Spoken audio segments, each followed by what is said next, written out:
Hoy vamos a continuar con nuestra exposición al capítulo 7 del libro de Apocalipsis, hermanos. Imaginen por un momento a una multitud de personas alegres, eufóricas, pero bien animadas. Posiblemente, como me ocurrió a mí cuando hice este ejercicio, nos podríamos imaginar a un estadio de miles y de miles, apoyando a su equipo, animando eufóricos a su equipo favorito en un evento deportivo.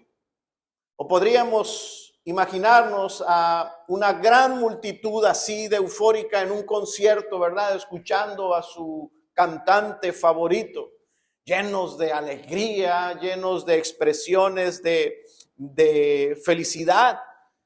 Yo creo que sí podríamos imaginarnos algo así. Pero lo que, hermanos, es muy difícil imaginarnos es lo que hoy vamos a leer en la visión que tuvo Juan en el libro de Apocalipsis. Imagínense esa multitud que acabo de describir en un estadio, pero multiplicado por miles y por miles y por miles.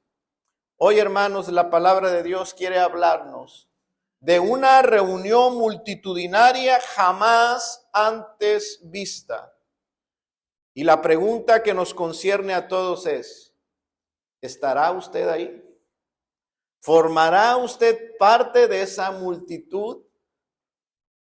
Apocalipsis capítulo 7, verso 9 dice: después de esto miré, y he aquí una gran multitud, la cual nadie podía contar, de todas naciones y tribus y pueblos y lenguas, que estaban delante del trono y de la presencia del Cordero, vestidos de ropas blancas y con palmas en las manos, y clamaban a gran voz diciendo: la salvación pertenece a nuestro Dios, que está sentado en el trono, y al Cordero. Estas palabras forman parte de la visión que Juan tuvo mientras estaba exiliado en la isla de Patmos. En los versículos del 1 al 8, Juan describe lo que él escuchó, no lo que vio. Juan describe lo que escuchó sobre el juicio final. Juan escuchó que el juicio final no vendría hasta que 144,000 fuesen sellados. ¿Lo recuerdan? Un número que enseñábamos es un número simbólico que representa a la totalidad del pueblo de Dios en la tierra. Juan contempló en esa visión que Dios protege a su pueblo en medio de los juicios. Que en medio de los juicios sobre la tierra Dios tendría un número al que Él les extendería su gracia para perseverar en medio de la prueba. Ahora aquí se nos abre el telón, hermanos. Si usted ha ido a una obra de teatro, usted quizás ha visto que cómo hay diferentes telones en el escenario. Una primera escena ocurre al frente del escenario, y después de esa primera escena puede ser que se levante el segundo telón que estaba como de fondo, se levante para contemplar una segunda escena. Bueno, hermanos, aquí se levanta ahora un segundo telón para mostrarnos algo diferente. Y es esto lo que acabamos de leer en el versículo 9 y 10. El telón del cielo se levanta para mostrarnos el resultado final de la escena anterior. 144,000 serían sellados, fue lo que Juan oyó antes del juicio final. Ahora se levanta el telón y aquí está el resultado de lo anterior. Mientras en la tierra hay conflicto, mientras en la tierra hay prueba, mientras en la tierra hay dolor, en el cielo hay victoria, hay adoración y hay consuelo eterno. Mientras en la tierra está una iglesia militante, Dios protegiéndola, en medio de los juicios, en el cielo ya hay una iglesia triunfante que está adorando al Cordero. Y esta, hermanos, es la visión de la iglesia triunfante. Versículo 9 dice que Juan ve una gran multitud, la cual nadie podía contar. Una gran multitud. No es un grupo pequeño, no son 100,000 como quizás son los que quepan en el Estadio Azteca, ¿verdad? En los estadios más grandes del país, 100,000, 120,000. No, hermanos, una multitud, no un grupo pequeño que se puede llegar a calcular. Juan ve una muchedumbre incontable. Eso es lo que Juan contempla ahí. Esa es la culminación, hermanos, de la promesa que Dios le hizo a Abraham, allá en el Génesis. Estamos estudiando Apocalipsis, el último libro de la Biblia. Hermanos, pero allá en Génesis capítulo 15, Dios hizo una promesa a Abraham y le dijo a Abraham, mira ahora los cielos, levanta tu mirada, cuenta las estrellas del cielo y dime si puedes contarlas. A lo cual no hubo respuesta. Y Dios le dijo, así como no puedes contar las estrellas del cielo, así será tu descendencia. Hermanos, qué hermoso es ver que después de toda una historia de redención de miles de años, la historia culmina cumpliéndose esa promesa. Una multitud que no se puede contar delante del trono de Dios, gozosos, alabando al Cordero. Una multitud de creyentes, hijos de la fe, hijos de Abraham. Lo que Juan contempla en la visión es la iglesia universal de Jesucristo. Jesucristo, ¿quién es? Dice la Escritura, la simiente de Abraham. Gentes de todas las naciones, gentes de todas las tribus, de todos los pueblos, de todas las lenguas. Esta multitud, dice el versículo 9, está delante del trono y en la presencia del Cordero. Esta multitud, hermanos, no se esconde. Recuerdan que Juan vio a los hombres huyendo de Dios, huyendo de Dios, huyendo del día del juicio, deseando que las montañas cayeran sobre ellos, temerosos de Dios, y termina Apocalipsis capítulo 6 preguntándose, ¿quién podrá mantenerse de pie? Hermanos, no son uno ni dos los que podrán mantenerse de pie delante del Dios Santo. Hermanos, son una multitud. No son pocos, son muchísimos. Una multitud incontable que está delante del trono de Dios sin esconderse, frente a la santidad y al poder de Dios. Una multitud que no está huyendo, una multitud que tiene un acceso al trono de Dios. No son pocos los que reciben este favor. Están de pie ante el Cordero de Dios. Están delante del trono, dice, y en la presencia del Cordero. No están separados del Cordero. No hay pared intermedia entre Cristo, el Cordero de Dios, y estos hombres agraciados. No hay ningún velo que les impida contemplar al Cordero de Dios. No hay nada que los separe de la gloria de Cristo y de su trono. Hermanos, qué glorioso. Qué glorioso. Qué hermosa visión es lo que Juan está viendo. Estos que están ahí, dice, están vestidos de ropas blancas. No hay manchas en sus vestidos. No hay mancha en sus vestiduras. Han sido lavados. Son aptos para estar en la presencia del Dios 3 veces santo. El salmista preguntaba, ¿quién entrará en el lugar santo? El limpio de manos y puro de corazón. Estos que están delante del Cordero han sido aptos, están capacitados, están limpios, sin mancha, para estar delante de Dios en el lugar santísimo. Están, dice también el verso, están con palmas en sus manos. Están delante de Dios con libertad y además Juan ve que tienen palmas en sus manos. Las palmas en la cultura judía, en la cultura hebrea, era símbolo de una de las festividades, quizás la festividad más representativa después de la Pascua.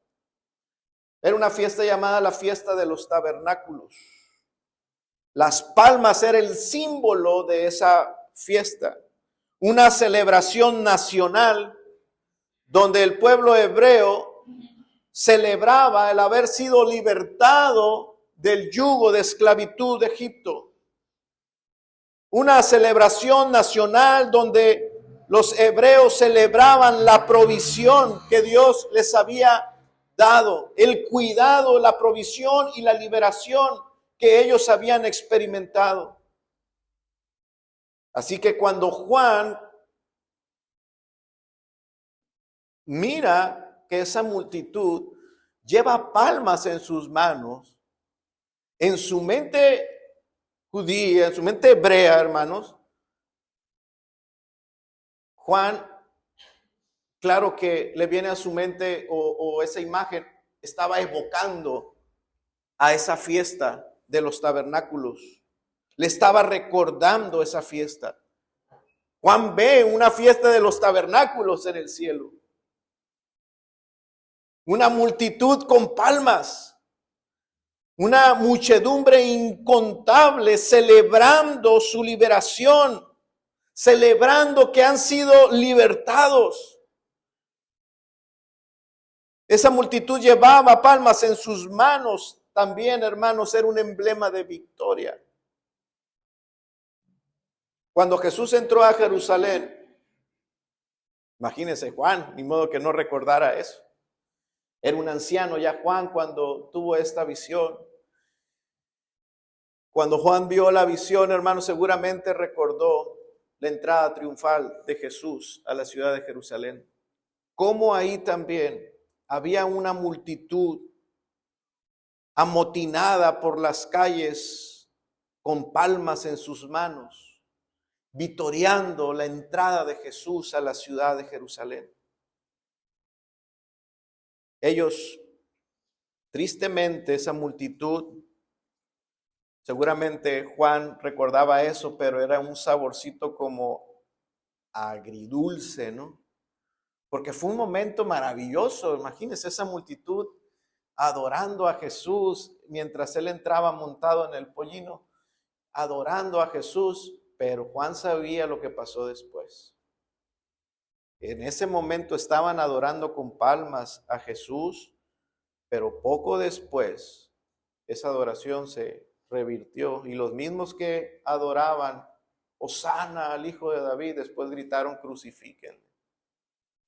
Así es que en la mente de Juan también podría haber estado esa escena de esas personas que habían estado celebrando a Jesús con palmas, creyendo que Jesús finalmente había entrado a la ciudad de Jerusalén para libertarlos de sus opresores romanos. Personas que no comprendieron que su liberación no iba a ser una liberación política, sino que iba a ser una liberación espiritual. Personas que no entendieron que el Mesías no venía para derrotar a Roma. El Mesías venía para derrotar al pecado y a la muerte. Así es que Juan pudo haber estado mirando esa multitud con palmas, recordando a la otra multitud cuando Juan era un jovencito. Mirando cómo ellos adoraban a Jesús, pero pensando que Jesús estaba entrando a Jerusalén para ahí adentro después sacar la espada y convocar al pueblo judío para rebelarse con espadas contra Roma, cuando Cristo había entrado a Jerusalén para cargar una cruz. Aquella multitud de la juventud de Juan con palmas fue una multitud confundida, que estaba celebrando sin comprender el propósito de Dios. Pero ahora Juan ve una multitud muchísimo más grande, incontable, que no podría caber en la misma ciudad de Jerusalén, hermanos. No, una multitud incontable adorando al Cordero. Una multitud de personas que están levantando palmas, pero ya no con expectativas falsas. Una multitud, hermanos, celebrando una victoria ya consumada. Una multitud que está victoriando al Cordero que ya reina y que está como rey sobre ellos en el trono eterno. Una multitud que está adorándole, hermanos, experimentando plenamente la victoria de su Redentor. El grito de esta multitud era unánime, ve el versículo 10. Un grito unánime y cristocéntrico. Y clamaban a gran voz diciendo: la salvación pertenece a nuestro Dios que está sentado en el trono y al Cordero. Vea cómo el conocimiento de esta multitud que está en el cielo adorando al Cordero es un conocimiento, hermanos, claro, correcto. Esta multitud evidentemente comprendieron que ya fueron salvos y lo fueron solamente por gracia.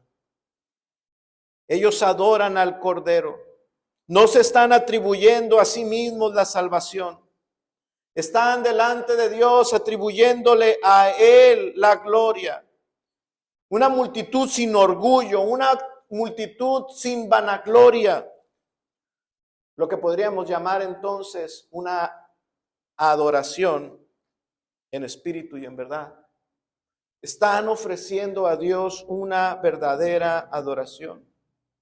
Esa adoración se dirige a aquel que los ha rescatado, a aquel que los ha libertado. Reconocen que fueron salvados por su obra soberana de la Trinidad. Dice, la salvación pertenece a nuestro Dios y al que está sentado en el trono, al Cordero. Vea cómo la adoración que hay en el cielo es una adoración trinitaria. Aquí en la tierra, tristemente, muchos hoy levantan sus manos, pero no levantan sus corazones. Cantan con sus labios, pero quizás lo están haciendo con una expectativa falsa o por motivos egoístas. Muchos en este día también están presentando este tipo de adoración que no le agrada a Dios, buscando las emociones del momento, como la multitud que estaba con palmas cuando Jesús entró a Jerusalén. Muy extasiados, muy emocionados, pero con el entendimiento y el corazón equivocado. Es triste que la mayoría de las iglesias esté hoy mismo, en esta mañana, presentando delante de Dios una adoración que no es adoración, una adoración que es un espectáculo centrado en el hombre y no en Cristo.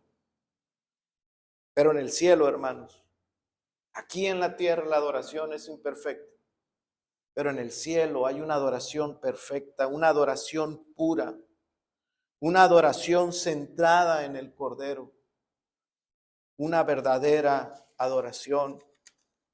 Hay un coro celestial, está esa gran multitud incontable, pero también dice en el versículo 11, dice, y todos los ángeles estaban en pie alrededor del trono, y los ancianos y los 4 seres vivientes se postraron sobre sus rostros delante del trono y adoraban. Ellos dicen, amén, a 7 atribuciones que Dios merece, hermanos. dice el versículo 12, toda esta multitud y este coro celestial conformado por ángeles y por los ancianos y por la creación. Mire, dicen amén a estas 4 cosas que Dios, por las cuales Dios merece ser adorado. La bendición, la gloria, la sabiduría, la acción de gracias, la honra, el poder y la fortaleza sean a nuestro Dios por los siglos de los siglos.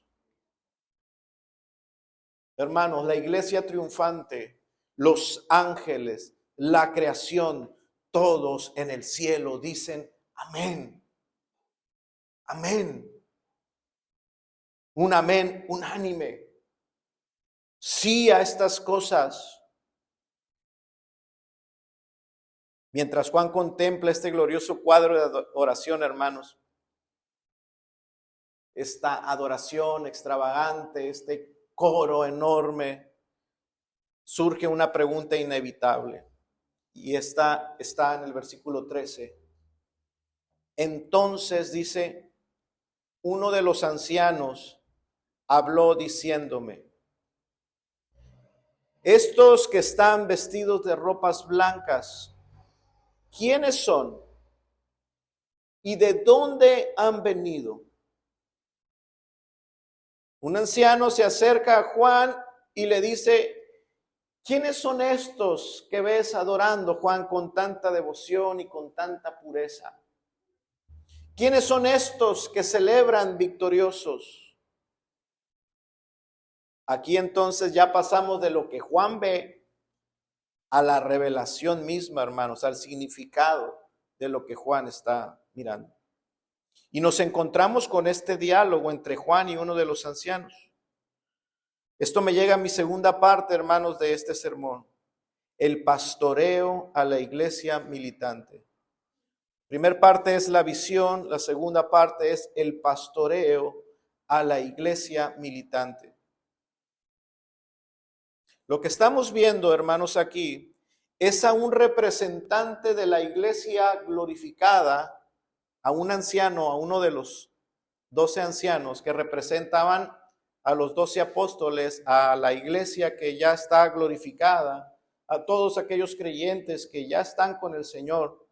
Uno de ellos se acerca como representante de esta iglesia triunfante y se acerca a Juan. Juan en esta visión es un representante de la iglesia viva, de la iglesia que está aún en la tierra, en tribulaciones, la iglesia militante. Este es el diálogo que tenemos entre las dos iglesias, que son una sola, ¿no? La iglesia triunfante y la iglesia militante. Y este anciano le hace una pregunta que nos debiera invitar a todos a hacer una reflexión profunda. Estos que están vestidos de ropas blancas, ¿quiénes son y de dónde han venido? ¿Quiénes son estos que lograron llegar al cielo? ¿Cómo es posible que vencieran, Juan? ¿Cómo es posible que ellos vencieran? Bueno, Juan responde a esta pregunta con una confesión muy humilde. Versículo 14. La iglesia militante, la iglesia terrenal que está aquí todavía, debe de responder así. Señor, tú lo sabes. Esa es la actitud correcta de la iglesia terrenal, la tuya y la mía. Una actitud de discípulo enseñable. Nosotros debemos de ser, así como Juan, hermano, una iglesia que reconoce que el misterio de la salvación solamente puede ser revelado por Dios mismo.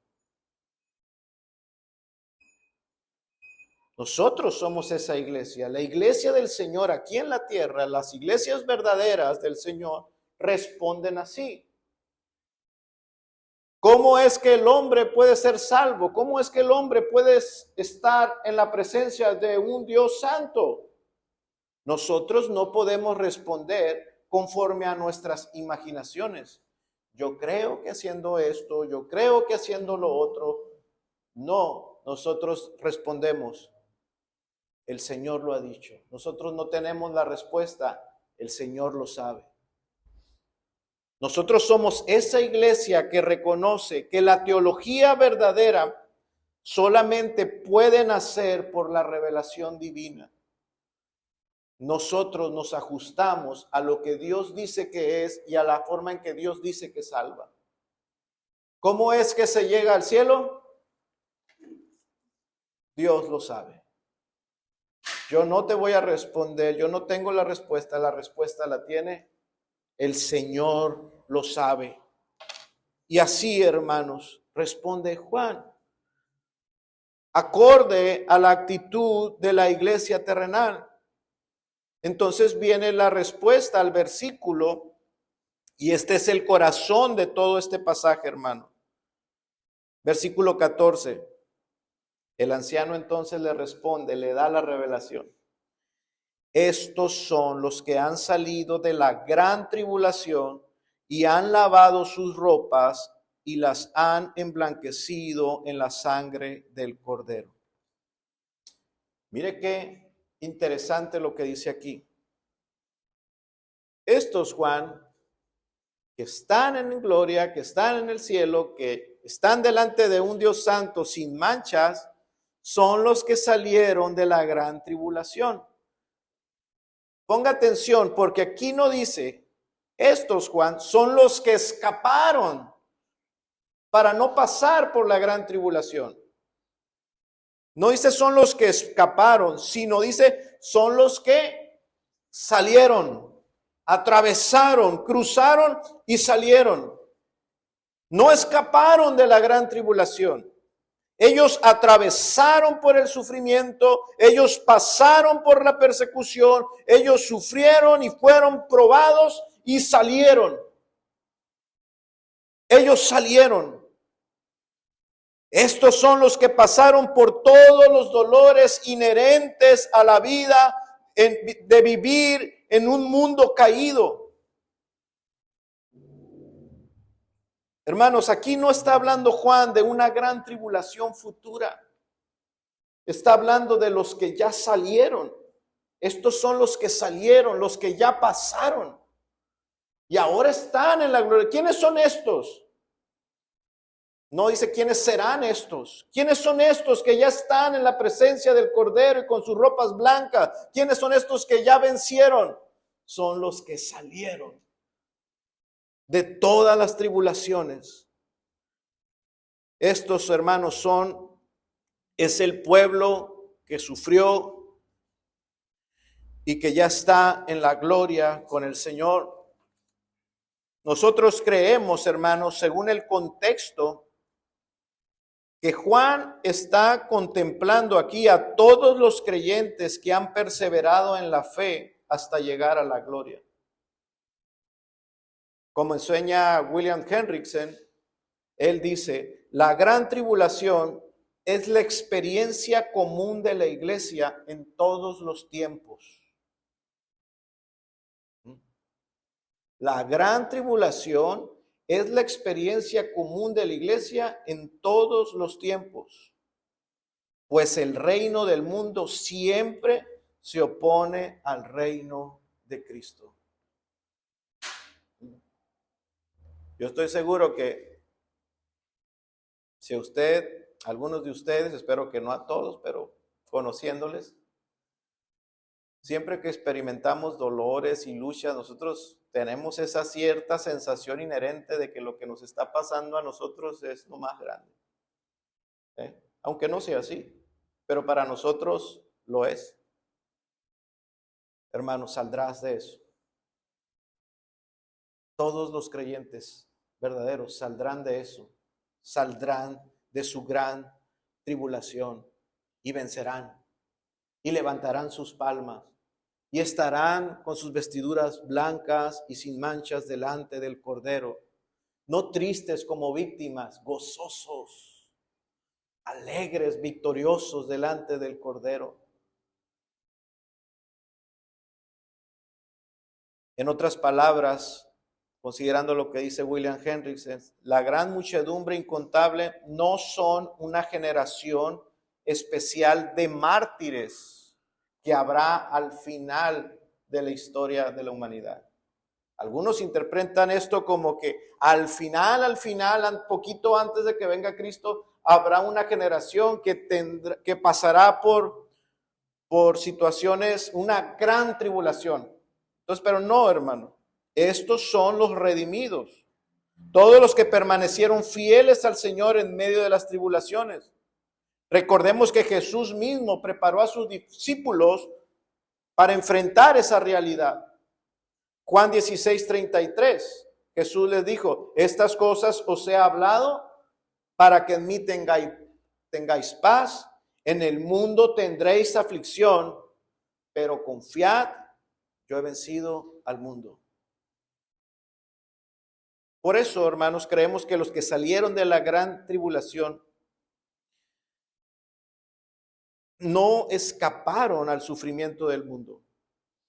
Todos los que están en gloria, hermanos, con el Señor, todos nuestros hermanos que ya están con el Señor, no escaparon a sufrir, a padecer, a enfrentar dificultades. Nadie puede llegar y estar en el trono de Dios, lo digo de otra manera, sin pasar por la tribulación. Así que, hermanos, ¿qué tan necesario es que lo que tú puedas estar pasando hoy no lo veas como algo extraño? Los que están en el cielo son porque pasaron por ahí. Ese es el camino que Dios ha trazado. Una tribulación previa a estar victorioso delante del trono de Dios. Entonces podemos, hermanos, entender y aceptar los problemas, las dificultades, las vejaciones, las ofensas, porque todas estas cosas son necesarias, son previas a nuestro encuentro con el Cordero. Son previas a ese momento donde estaremos delante de Él cara a cara. Pero ¿valdrá la recompensa? ¿Valdrá la pena la recompensa? Salieron, hermanos, entonces pasando por la tribulación. Pero démonos cuenta que fueron preservados en medio del sufrimiento. Y que este mismo mensaje es esto que está viendo Juan es consecuente a toda la enseñanza de la Escritura. Israel fue preservado en medio del desierto, pero pasó por el desierto. Israel entró a la tierra prometida, salió del desierto porque pasó por el desierto. Daniel fue preservado en el foso de los leones. Daniel salió del foso de los leones victorioso, pero tuvo que entrar al foso de los leones. Los amigos de Daniel fueron guardados en el horno de fuego y salieron del horno de fuego. ¿Pero por qué? Porque entraron al horno de fuego y ahí fueron preservados, hermanos, para poder salir. Job fue preservado en medio de las pruebas más amargas. Job fue preservado para que al final saliera victorioso y Dios le reconociera como un hombre de fe. Hermanos, esta es la historia continua de la forma en que Dios obra. Los apóstoles pasaron por grandes tribulaciones y dice Hechos 5:41, ellos salieron gozosos de haber sido tenidos por dignos de padecer afrenta por causa de su nombre. Hermanos, todos los que son de la fe, hermano, Dios los hace que pasen por tribulaciones, pero en medio de las tribulaciones los preserva. ¿Por qué? Porque los sella, están sellados con el Espíritu Santo y al final salen de la tribulación victoriosos. Así es, hermanos, el obrar de Dios. ¿Quisiera usted que fuese distinto? Tal vez, pero Dios es sabio. Dios es más sabio que usted. Así que la visión que Juan ve de esa multitud que sale de la gran tribulación no es una visión futurista, ni parcial. Juan ve a todos los creyentes que salieron de este mundo y están en la gloria. Son todos los redimidos que una vez habiendo combatido la buena batalla, ya están en la gloria. Cito de nuevo a William Hendrickson. Dice, el número de los sellados representa a la iglesia en la tierra y la gran multitud a la iglesia que está en el cielo. Pero ambos grupos son el mismo pueblo, visto desde diferentes etapas de la redención. Llego a mi tercer enunciado, hermanos, y último de esta noche, los versículos 15 al 17, que nos hablan sobre las bendiciones. Aquí hay un catálogo de bendiciones para la iglesia glorificada. Versículo 15. Por eso están delante del trono de Dios, dice, y les sirven día y noche en su templo. Salieron de la gran tribulación, ahora están delante del Cordero. ¿Y qué reciben? ¿Qué recibe el buen siervo? El obrero que trabaja bien. ¿Qué recibe según la Escritura? Hermanos, el contexto o las expresiones de esta misma verdad en la Escritura, hermanos, son las mismas. El que hace bien las cosas, el que trabaja bien para el Señor, lo que recibe es más trabajo. El que sirve bien, recibe más servicio. Por esto están delante del trono de Dios y sirven de día y de noche en el templo. La recompensa para los siervos fieles es más servicio. Hermanos, pero gloria a Dios que ya no es un servicio aquí en la tierra. Gloria a Dios, hermanos, porque ya no vamos a servir al Señor en medio de un mundo hostil. Hermanos, cuánto trabajo nos cuesta servir al Señor en medio de esta vida, ¿verdad? En medio de un cónyuge que no es creyente, de una familia que no es creyente. Servir al Señor en medio de un contexto laboral donde no son creyentes. Qué difícil es servir al Señor, hermano. Pero en el cielo, hermanos, ya no vamos a estar sirviéndole en medio de una hostilidad. Serviremos al Señor en su presencia, delante del trono de Dios, sirviéndole de día y de noche en su templo, sin interrupciones, sin fatigas o sin desánimos. Ay, pastor, ya nos vamos a ir. Sí, hermanos, vamos a retirarnos a nuestras casas este día del Señor. Pues allá en su casa usted puede seguir, ¿no? Guardando el día del Señor. Pero qué rápido se me fue el domingo. Hermanos, vamos a servir al Señor de día y de noche. Será el domingo perpetuo. Será una celebración perpetua. Será una celebración de los tabernáculos perpetua, continua, no una vez al año ni cada 7 años. Será una celebración, hermanos, continua. Serviremos de día y de noche y no nos cansaremos. No nos vamos a fatigar. A veces nuestro al servicio al Señor mengua por fatiga. O servimos mal al Señor porque en este día llegamos todos cansados del trabajo durante la semana. Le fallamos al Señor. Lo dejamos abajo en las prioridades. Hermanos, pero en el cielo no habrá fatigas. A veces servimos mal al Señor porque nos desanimamos. Vemos a nuestro alrededor y hay cosas que nos desaniman. En el cielo no va a haber nada que te desanime.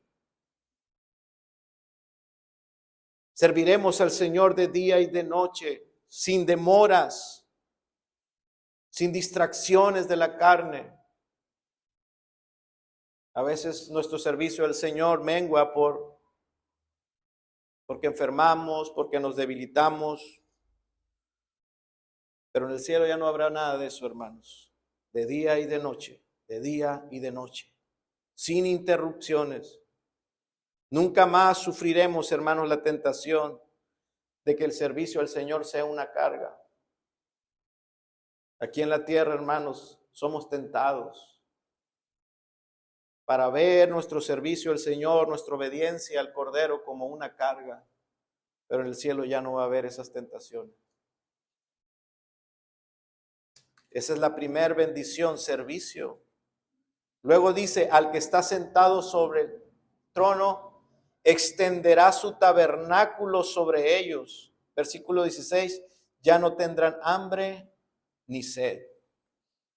Todos los creyentes que parten con el Señor, que salen de la tribulación y entran a la gloria del Cordero, todos ellos, hermano, tienen un lugar en su casa. Dice, Él extenderá su tabernáculo sobre ellos. Qué difícil es a veces entender algunos pasajes, hermanos, cuando no entendemos y no tenemos una mente hebrea, judía. Los hebreos por mucho tiempo vivían en tabernáculos, no en ciudades. El tabernáculo era una tienda, eran sus tiendas, era una forma de decir en sus casas.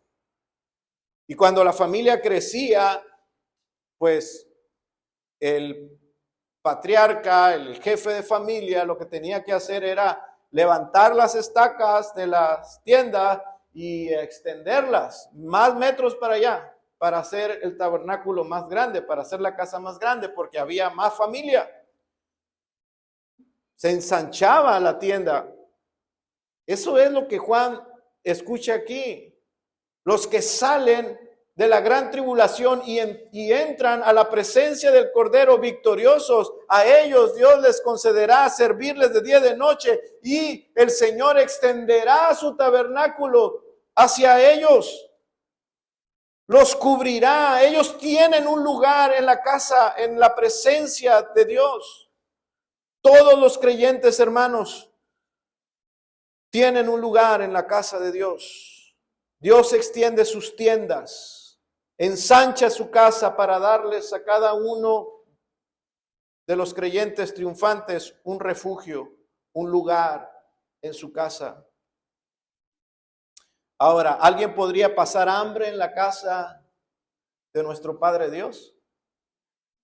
Siendo cobijado, estando bajo el tabernáculo de Dios en su casa, siendo Él el patriarca nuestro, ¿alguien podría tener hambre en esa casa?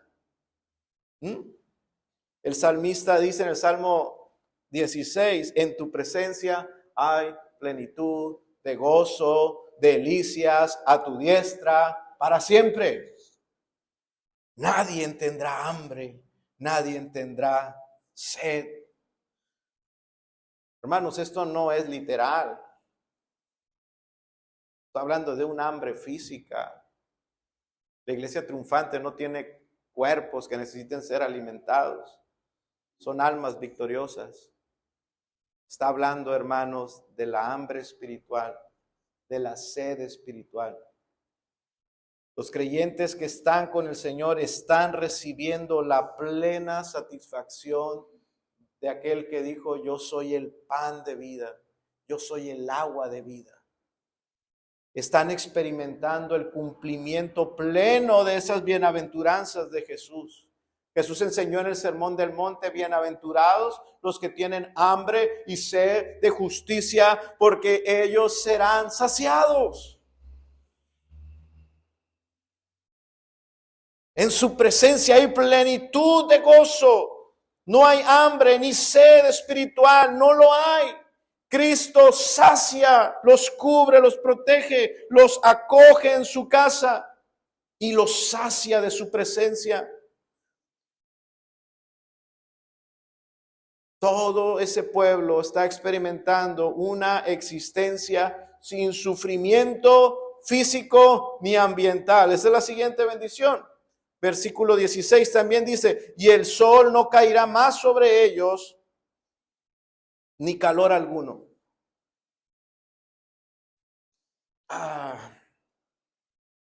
La creación, hermanos, por hermosa que sea, tenemos una creación hostil, caída. ¿Mm? El sol arde y quema y enferma incluso y puede llevar a la muerte el sol. ¿Mm? La creación es hostil. El suelo se endurece, no da sus frutos de una manera fácil. Hay que cavar, hay que ablandar la tierra para que nos dé sus frutos. La creación, hermanos, por hermosa que es, también es hostil. Nos fatiga, pero eso, hermanos, ya no más afectará a los redimidos. Si usted parte de aquí, hermano, créame, estará en un lugar muchísimo mejor. Cuando partamos de aquí, no es un cliché, no es una frase para tratar de consolar a nadie, porque incluso pues no consuela, hermanos, o sea, el dolor se experimenta, es una realidad. El creyente que parte de aquí va a un lugar inimaginable para nosotros, un lugar muchísimo mejor, un lugar perfecto, un lugar hermoso, un lugar mejor. Pero lo mejor de todas las bendiciones, hermanos, se encuentra en el versículo 17. Dice, el cordero que está en medio del trono los pastoreará. Lo mejor de todo es que ahí van a tener al mejor pastor. Yo quisiera que anheláramos más el cielo, hermano. Yo quisiera que yo mismo anhelara más el cielo. Mire esta bendición. Ahí finalmente vas a tener al pastor perfecto. Allá en el cielo está el cordero, el pastor perfecto, que también es el perfecto pastor de nuestras almas. El cordero que está en el medio del trono los pastoreará. El que dio tu vida, su vida por ti. El que mostró ese amor perfecto, entregando, sacrificándose a sí mismo por tu cuidado, por tu bienestar, está ahí esperando para pastorearte eternamente. Él es el que entiende perfectamente a todas sus ovejas, el dolor que experimentan. Él es el pastor perfecto. Está aquí en la tierra pastoreándonos con representantes imperfectos, pero te está aguardando en el cielo para pastorearte eternamente a todos los que son suyos. Él está haciendo, Él va a hacer, hermanos, lo que nosotros no podemos hacer aquí. Dice el versículo 17, después dice, y Dios enjugará toda lágrima de los ojos de ellos. Solamente el pastor perfecto puede hacer eso. Nosotros, ministros suyos, no podemos hacer eso. Podemos estar a tu lado, podemos compartir el dolor, sobrellevar las cargas unos con otros, sentir tu dolor, pero no podemos hacer lo que Cristo va a hacer cuando estés en su presencia. Él va a enjugar todas tus lágrimas. Solamente Él puede hacerlo y lo va a hacer de una vez y para siempre. Él personalmente es el que pondrá fin a todos tus dolores. Cristo. Cristo se ha guardado ese derecho y no nos lo ha entregado a ninguno de nosotros aquí en la tierra. No podemos quitar tus lágrimas para siempre. Nadie puede hacerlo aquí. Cristo ha querido que pases por la tribulación, por los dolores, los sufrimientos, porque cuando salgas de ahí y llegues a su presencia, Él te está esperando para limpiar cada una de tus lágrimas y poner fin a tu dolor de una vez por todas eternamente. Todo dolor, toda pérdida y toda tristeza va a ser quitada finalmente eternamente de ti. Anhelemos más el cielo, hermano. Hermanos, Dios nos entregó este mensaje a nosotros, a la iglesia militante. Nosotros somos los que necesitamos tener una revelación de lo que pasa en el cielo. Los que están en el cielo, hermanos, ya saben todo perfectamente. Nosotros aquí, hermanos, recibimos esta luz para meditar en esas cosas que no podemos ver físicamente. Dios quiere que tengamos una perspectiva eterna para que cuando los problemas te abrumen, levantes tu mirada y mires más allá. Para que recuerdes que así como son reales las dificultades, también hay un buen pastor que te está esperando y te está guardando en el cielo para que celebres con él la fiesta victoriosa de los tabernáculos. Para que celebres tu liberación, para que celebres eternamente tu victoria, la victoria que él te ha dado. Él nos entrega, hermanos, estas verdades para que recordemos, hermanos, que el dolor no tiene la última palabra en nosotros. No es el final de todo. Ni la enfermedad, ni la muerte, ningún dolor es el final nuestro. Hay un lugar que está esperando por ti y por mí. Hay un lugar en la casa de nuestro Padre. Hay habitaciones que Cristo fue a preparar porque atravesaremos y saldremos de la tribulación para llegar a la gloria. Recuerda, hermanos, que tienes un buen pastor que quiere consolarte y está aguardando. No llegarás antes ni después, llegarás el día que Él ha señalado. El cielo aguarda por nosotros. La única pregunta que debemos hacernos es esto, hermanos. ¿He lavado mis vestiduras? ¿Estoy limpio con la sangre del Cordero? ¿He sido justificado por Dios?